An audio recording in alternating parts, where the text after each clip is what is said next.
Hello. So I'm Hunter Rich, and we're going to be doing the video that I promised last time for the effects, and this time I have Sarah with me, who is my wife and one of my players. Say hello. Hello. So what's the name of your character? I play Liana in the live stream. Who is an elf? High elf wizard. Elf wizard. So just for literally no reason, I thought it might be fun to have somebody actually learning as we go. Might slow things down a little bit, but maybe that's useful. We'll see. So we are going to learn how to add spell animations to the macros that we've been making. So let's just roll, and then I'm going to let go of this. So I'll just get us on Roll20. Here we are back on Roll20. Now you need the mouse. Okay.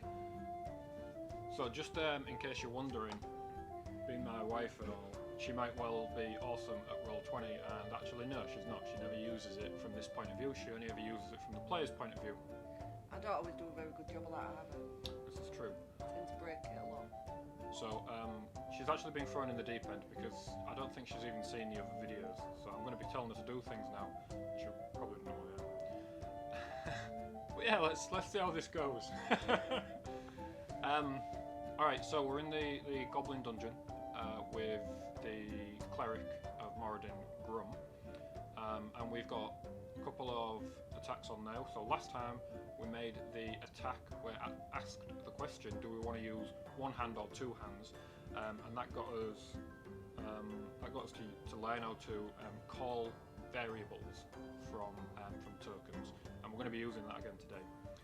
So, Sarah, can you go onto the token on, the toolbar on the left hand side? This one? Yep, and choose a lightning bolt.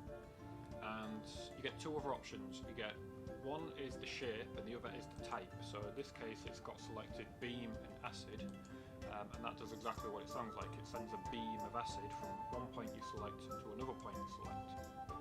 Anyway, it does a beam of acid from Grum to the Hobgoblin in this case.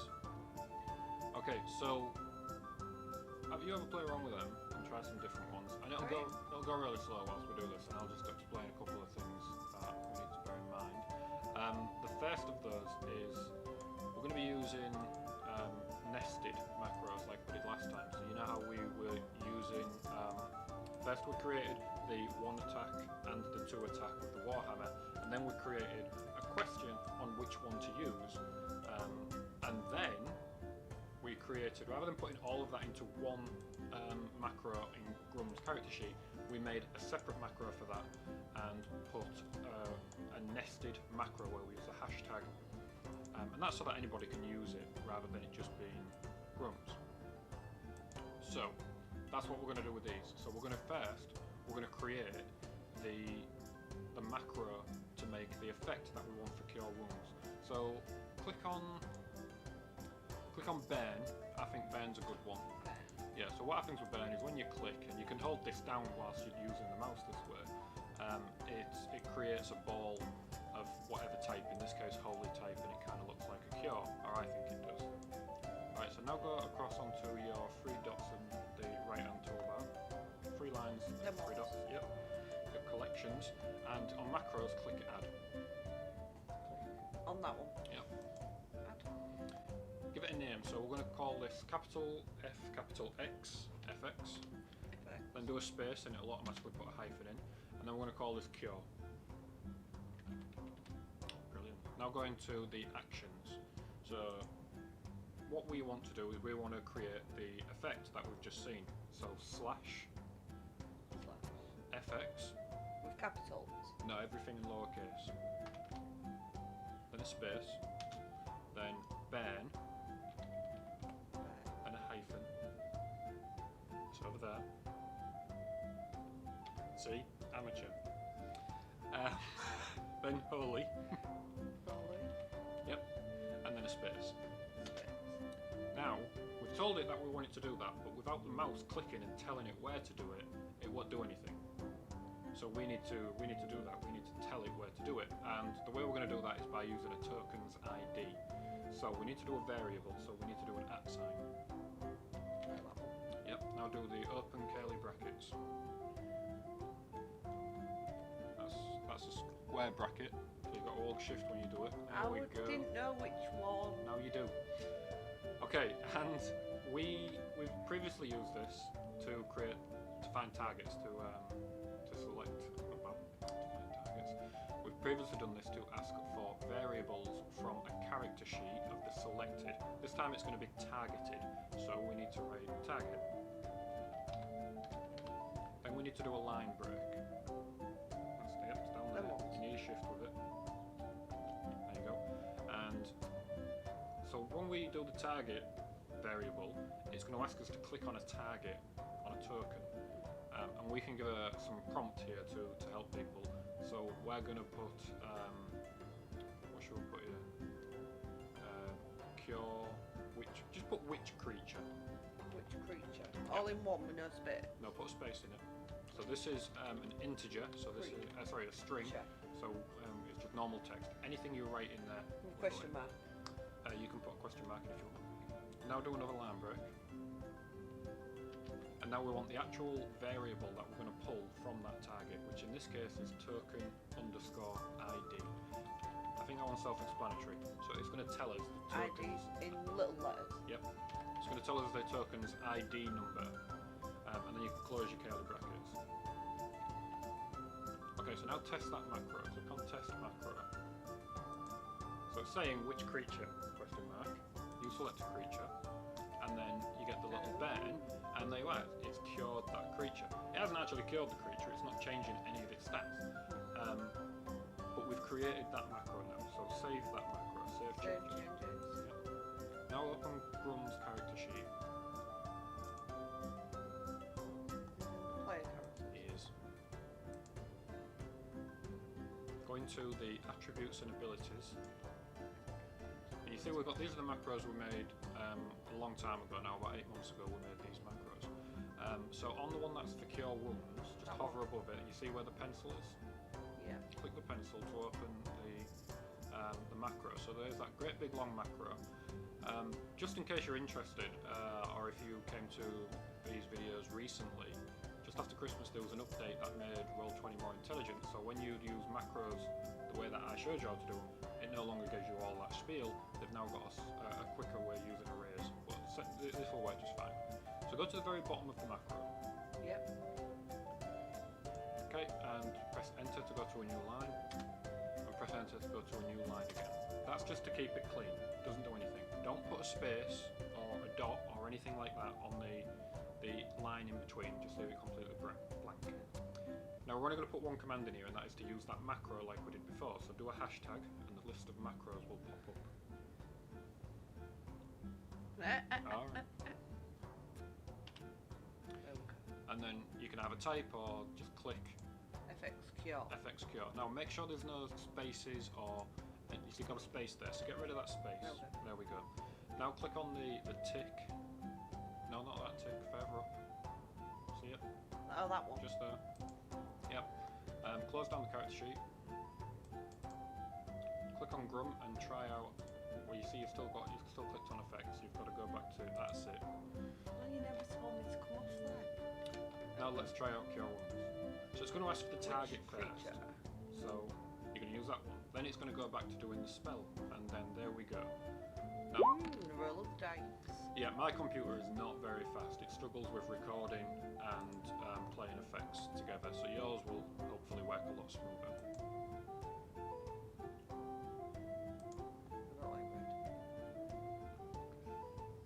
Okay, so that is one way of creating a spell effect using the macro. Things to remember, it's not going to actually add the HP to the character. Is there a way to do that though? There is a way to do that, and we're going to do that later. It gets very complicated, and you have to make sure that your programming, which is essentially what we do in macros, using commands or programming, they have to be spot on, because you get so many. Every time you nest a macro inside another macro, if you leave any gaps, they can cause problems. If you put in, for example, if you was to put a space at the end of the one that we've just done, fx-cure space, it wouldn't work. So we will cover that later. Alright, so now we're going to make, click on Grum again, and we need to make a new macro this time because, so open his character sheet, and go to his spells, and we're going to do Sacred Flame. Yeah. So, click Sacred Flame, now click on the chat box. I don't like blue dice. Turning bright green. Click on the text box at the bottom, the input box, yeah, and press it on the keypad. So you see how this is different to the previous one. It's got all this, I call it computer speed. So just percentages and things. yeah, just copy all of that. You can press Control and A, or you can do that. Okay. Now go back into Grum's character sheet. Go to Attributes and Abilities. Click Add in the Abilities section. This one. And then on this one we're going to put Sacred Flame in. So on the pencil, yeah, change the name of it to Sacred Flame.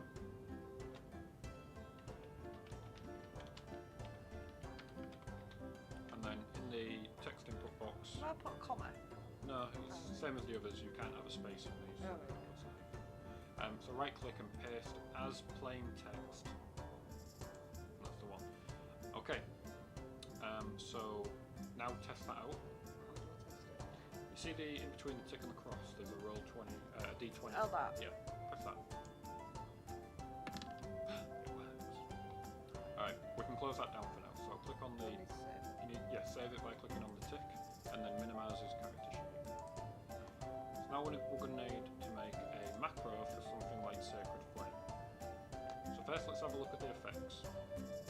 The Sacred Flame is radiant damage, so I think we should keep it holy. Now what about Beam? Well, yeah, because that's how it's described, isn't it? Not quite, but I think it's appropriate to have a Beam. If it loads. If it loads, and it will load in a second. Well, it normally has a description though, doesn't it? Yeah, you can read the description, and I think how it works is you point to a character, and it just kind of happens to them. So, a flame-like radiance descends on a creature that you can see within range.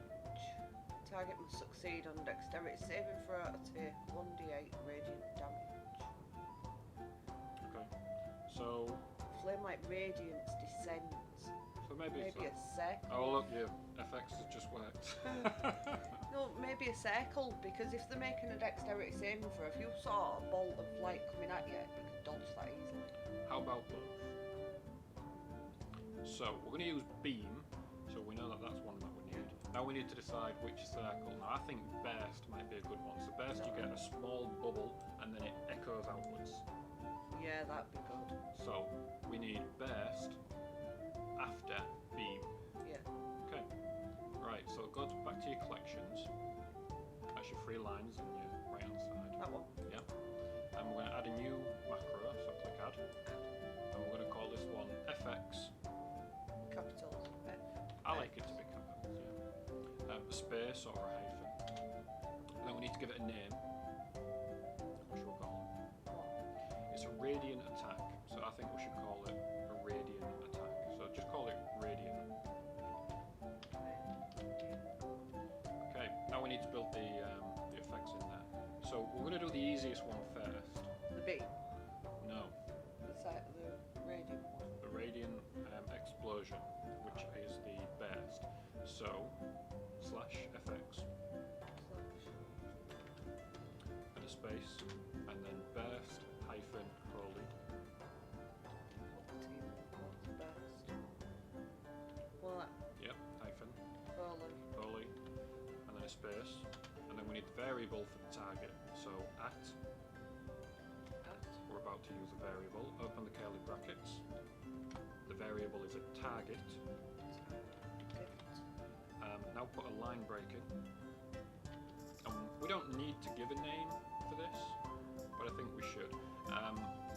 And it's kind of important that we do give it a name when we're using 2, because we're going to be using more than one target in this, and it'll all make sense in a second. Oh no, this is the best. So this is a best. So this should really just say target. Now we can't pick a pointing space, unfortunately, which really bugs me when making fireballs. Yeah. So we have to go again for a token ID. So do We a normally have a library. 10 or something, don't we? Yeah. Library. And then do token underscore ID. Just like on the cure. ID. Yep. Yeah. And then close the brackets. Okay. Now put a new line above that. So go back to the beginning. And press enter. Go back up. So now what we're going to do is we're going to create the beam. Alright. The beam has two inputs. It needs two variables. The start and the end, doesn't it? Yep. So all of them start the same. So /fx FX. beam hyphen holy. Do I put space? Yes. Beam. Well, you've done an underscore there. Beam. Hyphen. Holy. Yep. Okay, so when we have a start and a finish, we have to do the start first. Alright. Always start at the beginning. So space, Space. and then at to say we're about to use a variable With a bracket. with the open curly brackets. Now we can put in a target here, and we can choose where this comes from. Except this is going to be nested within a PC's. But it'd come from Grum, wouldn't it? It would come from Grum. So if I write Grum in here, and you can use that is a suitable variable, it would always come from Grum. The point of nesting macros and not building it within the character sheet is that we can use them on multiple different characters. So we're going to use selected and then a line break, token ID. So selected. Do I need to do underscore ID? Yep. Selected means I want you to find I'm about to tell you what it is, but I want you to find this variable, and then the token ID is the variable. So you can now close that with curly brackets, do a space, and now we're going to tell it the target. The target is the same as the one below it, and you can just copy and paste that. What, the at target? Yep, it's that. So we can copy and paste that, or we can write it out new.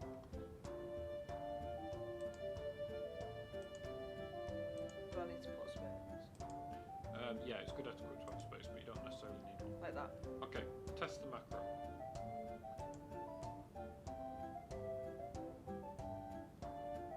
It's not doing anything. Why is it not doing anything? Because I've done something wrong. Oh, I didn't select him! Didn't select it. Oh, now I've pressed the wrong thing. Yeah, it's because you're still on your effects. Press my arrow. So the errors always show up in that came out wrong. The errors always show up in the text. Yeah, and I didn't have that chat log field. open. So it says you attempted to roll command looking for the value of selected token, but no tokens are selected. Select Grum. Now test it. Choose your target. Oh.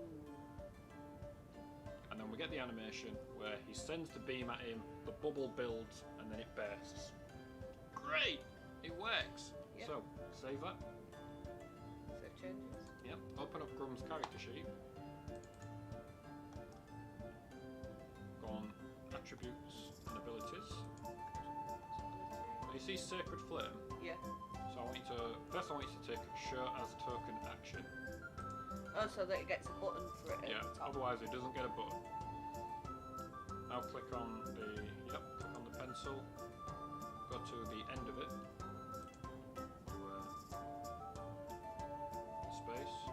Space. No, sorry, no, don't do a space. Go to a new line, don't put a space in it. Let's go to another new line, and then hashtag. You will. And we want FX, capital F, capital X, hyphen. What do we call it? Sacred Flame. Radiant. We called it Radiant. Radiant. Okay, and that's it, and then click the tick. Okay, test it out. So you have to click off him, and then click back on him, so that it refreshes skirmishes. There we go. Choose your target. There we go. Hey. Alright. So that was a good roll as well then. that was a good roll. So there we go. That's how you add the effects, the spell effects onto your spells. Alright, so yeah, that's how you do spell effects. That's how you add the animations into your macros, and you can use them repeatedly. So just to review, if you need to figure out which other spell effects there are, just go back onto the lightning bolt on your toolbar and search through the ones that are there. You will notice that there is a custom section. You can make your own, and that's more that we're going to look at in this advanced one. For example, right now I'm trying to work on a new one for Fireball.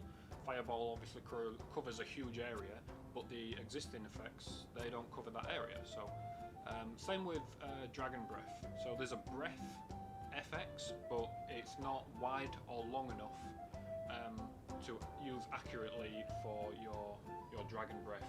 No, we tried it before, didn't we? However, it is right for your breath weapon for certain Dragonborn types. So I can't remember what it is. I know that it's like it starts off at 5 foot wide, as they all should, but then it goes 5 foot, 5 foot, 10 foot, 15 foot, and yeah, it's not quite right. Oh, and let me know if you enjoyed this with Sarah being here and seeing somebody else learn and ask questions. The doodle has gone to sleep. The doodle wasn't bothered at all.